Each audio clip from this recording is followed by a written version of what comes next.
የኢትዮጵያ የባህርና ትራንስፖርትና ሎጂስቲክስ የሀገሪቱን የትራንስፖርት አቅም ይበልጥ ለማሳደግና ቀልጣፋ አገልግሎትን ለማረጋገጥ ግዙፍ ኢንቨስትመንት ያረፈባቸውን 100 አዳዲስ ተሽከርካሪዎችን በይፋ ስራ አስጀምሯል። የባትሎ አቅም ማደግ የወደብ ቆይታንና የዲምሬጅ ወጪን ከመቀነስ አኳያ አይነተኛ ሚና ይጫወታል ነው የተባለለት።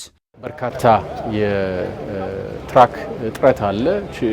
በተቻለ መጠን ይሄንን ለመሙላት በግሉም ዘርፍ የሚደረግ እንቅስቃሴ አለ። በተለይ ደግሞ በእንደኛ አይነት የመንግስት የልማት ድርጅት በኩል አሁን ያለውን 550 የሚሆኑ ትራኮች ተጨማሪ 100 ትራኮችን ወደ ስራ በማስገባት ለተለያዩ አገር ተቋራጭ ስራዎች የሚያገለግል ከጅቡቲም ወደ መሀል ሀገር ለማምጣት የሚያገለግል በተለይ በማዳበሪያ በሚገባበት ወቅት የሚኖረን የትራንስፖርቴሽን ችግር ለመፍታት የሚችል ስራን የተሰራው። ከባድ የጭነት ተሽከርካሪዎቹ ከነመለዋወጫቸው 2 ቢሊዮን 162 ሚሊዮን 586 ሺህ ብር ወጪ ተደርጎባቸዋል። በዚህም ዓለም አቀፍ የወደብ መዳረሻዎችን የሚያንቀሳቅሰውን የጭነት ፍሰት ለማሳለጥና እያደገ የመጣውን የሀገሪቱን ኢኮኖሚ ለመደገፍ ትልቅ ሚና እንደሚኖራቸው ተነስቷል።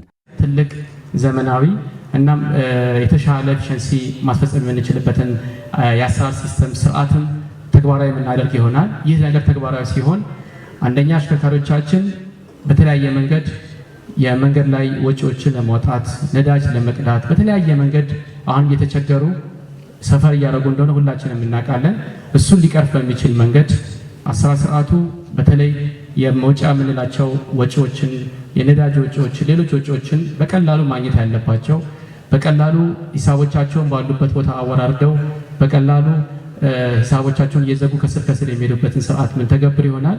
በተያያዘም ደግሞ ከነዳጅ ጋር በተያያዙ ያሉ ችግሮችንም በተለያየ መንገድ ለመፍታትም እንዲሁም ከኢትዮጵያ ኢንቨስትመንት ሆልዲንግ ጋር የተናገርን ያለ ነው። ድርጅቱ በቀጣይ በተፈጥሮ ጋዝ የሚሰሩ ተሽከርካሪዎችን ለማስገባት እየሰራ እንደሚገኝ ሰምተናል። እነዚህ መኪኖች ሲመጡ ተበታትነው ነው የመጡት። የመገጣጠም ስራ መሰራት ነበረበት።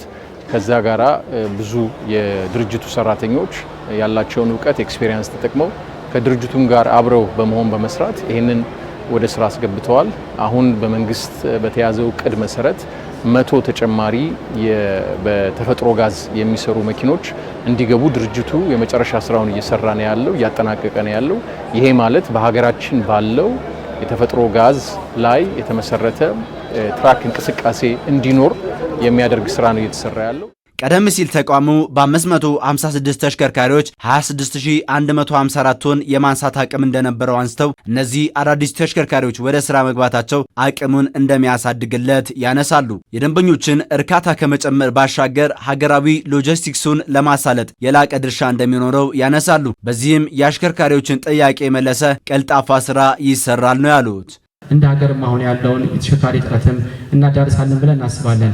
ከዛ ሁኔታ አንጻር ከ345 የተለያዩ ወደቦች የምናመጣቸው እቃዎች በእንደዚህ ተሽከርካሪዎችና እነዚህ አገር ወዳድ በሆኑ አሽከርካሪዎቻችን የምናደርስበት ነው የሚሆነው። አሽከርካሪዎቻችን የሚገባቸውን ጥያቄዎችን የሚያነሱትም ተገቢ የሆኑ ማሻሻያ ስርዓቶችን በጊዜው ተግባራዊ የምናደርግ ይሆናል ማለት ነው። በቅርቡም እንደ አዲስ ተግባራዊ የምናደርጋቸው አሰራር ስርዓቶች ይኖራሉ። ከሾፌሮች ጥቅምና ተያያዥ ነገሮች ጋር እሱን በቅርቡ ይፋ የምናደርግ መሆኑን እገልጻለሁ። ተሽከርካሪዎቹ ለአገልግሎት በቴክኒክ የበቁ እንደሆኑ ይነሳል። የኢትዮጵያ የባህር ትራንስፖርትና ሎጂስቲክ ወደ አገልግሎት ያስገባቸው ተሽከርካሪዎች ኢትዮጵያ በዘርፉ ለምታደርገው የእድገት ሂደት ትልቅ ፋይዳ አለው። በዚህም ተሽከርካሪዎች በሀገር ውስጥ መገጠማቸው የቴክኒክ ሽግግርና ዘመኑን የዋጀ ሂደትን ለመከተል የሚያስችል ነው። ይህ በቀጣይ ስራችን ውጤታማ እንዲሆንም ተጠናክሮ ይቀጥላል።